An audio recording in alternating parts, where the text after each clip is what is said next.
lusot na sa Kamara de Representante ang higit na 6.7 trillion pesos na proposed 2026 national budget.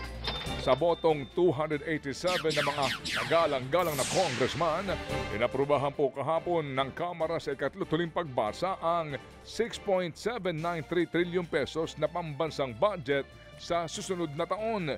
Ibinida po ni House Appropriations Chairperson Mika Swansing na wala silang inilagay na pondo sa flood control projects. Tuluyan na umanong inilipat daw ang pondo na higit na 255 billion pesos sa tatlong pangunahing sektor. Kabilang dyan ang dagdag na 56.6 billion sa edukasyon, 90.7 billion sa kalusugan at 53.7 billion naman sa agrikultura. Dahil po sa karagdagang ito, 1.28 trillion daw po na magiging budget na ngayon ng Education Department. Ito na po ang pinakamataas na umano'y budget nga ng DepEd sa kasaysayan daw ng Pilipinas. Sa kabila niyan, 12 kongresista po ang tumutol sa budget. Ilan sa kanila po ang kumukontra nga sa naturang budget dahil pa rin sa hindi pag-aalis ng 200 bilyong piso na ang program appropriations na ngayon nga po'y sinasabing maaring pagkunan na naman ng pera para po sa sinasabing kickback. Nakahanda na po ang Department of Justice o DOJ para kasuhan ng mga sangkot sa flood control scandal. Kabilang mga kontratistang sina Curly at Sara Diskaya. Yan ay kahit hindi pa raw na ibubunyag ang lahat ng kanilang nalalaman sa korupsyon sa mga maanumalyang proyekto. Ayon po sa DOJ, tuloy ang kaso sa mga susunod na linggo kahit wala pang formal na tell-all affidavit ang mga Diskaya. Sa ngayon, protected witnesses ang turing sa mga Diskaya. Sinusuri na ng DOJ ang case build-up at evaluation para sa kanilang Witness Protection Program. Una na pong sinabi ng abogado ng mga Diskaya na nagsumite na sila ng tell-all. Pero ayon po sa DOJ, wala pang ganyan na nangyayari. Sabi naman ni State Prosecutor General Richard Fadulion, mag-tell-all man o hindi ang mga Diskaya, pupwede silang kasuhan. Tumanggi ang ahensya na idetalye ang mga kasong isasampa. Sa ngayon, nakikipag-ugnayan na ang DOJ sa Ombudsman at Independent Commission for Infrastructure o ICI para sa posibleng pagsasampa ng kaso sa mga susunod na linggo pagkatapos po ng preliminary investigation. Sa kaugnay po ng balitang yan, 15 reklamo umano ang isasampa ng Independent Commission for Infrastructure sa Ombudsman kaugnay sa mga anomalya nga sa flood control projects. Yan po inanunsyo kasabay ng panunumpa ng bagong Special Advisor at investigator po na si dating PNP Chief Rodolfo Azurin Jr.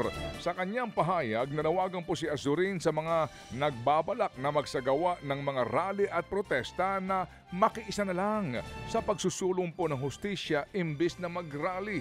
Ika niya, kinakailangan daw natin ng unity. Mas mainam daw na magkaisa kaysa kalabanin ang isa't isa sa pamagitan daw po ng mga protesta.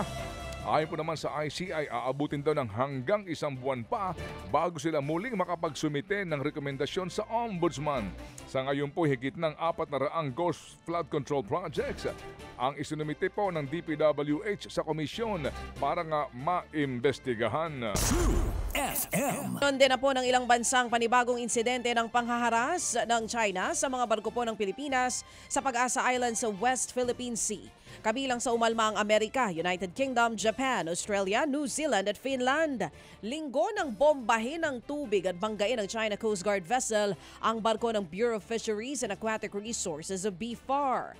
Ayon po sa Philippine Coast Guard, nagkaroon ng minor structural damage sa barko pero wala namang nasugatan. Bukod sa unang BFAR vessel, hinaras din ng iba pang Chinese militia vessels ang iba pang barko ng BFAR. Suma total, 3 barko ng BFAR ang hinaras ng China. Una nang iginiit ng Beijing na lehitimo ang pantataboy sa mga barko ng Pinas. Pero ang git ng PCG, nasa loob na mismo ng teritoryo ng Pag-asa ang mga barko ng China. Sa ilang pang tampok na balita, susuriin daw ulit ng Ombudsman ang kontrobersyal na Pharmaly scandal. Mismong si bagong Ombudsman, Crispin Remulla na ang nag-utos po na i-withdraw ang ilang kasong inihain sa Sandigan Bayan, kaugnay pa rin po sa kontrobersyal na Farmally. Nais daw po ni Remulla na muling bisitahin po't pag-aralan ang mga kaso na una pong sinasabing tila nabaon na o kinalimutan na. Partikular po na pinababawi ni Remulla ang mga kasong hindi pa sumasalang sa arraignment o pagbabasa po ng sakdal ang mga akusado mula August 2021 hanggang Enero ng 2022. Nagdaos po ng 16 na mga pagdinig ang Blue Ribbon Committee ng Senado para nga busisiin ang higit sa 10.8 bilyong pesos na halaga po ng mga kontratang nasungkit ng Farmally para mag-supply ng COVID-19 supplies sa panahon po ng pandemya.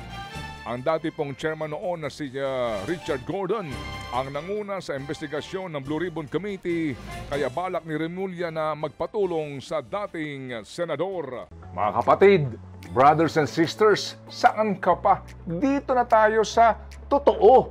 Dito na tayo sa True FM. Mga kapatid, mag-subscribe and follow po kayo sa social media accounts ng True Network PH. Yan po kami. Hanapin nyo lang True Network PH, Facebook, Instagram, YouTube, TikTok, and podcast.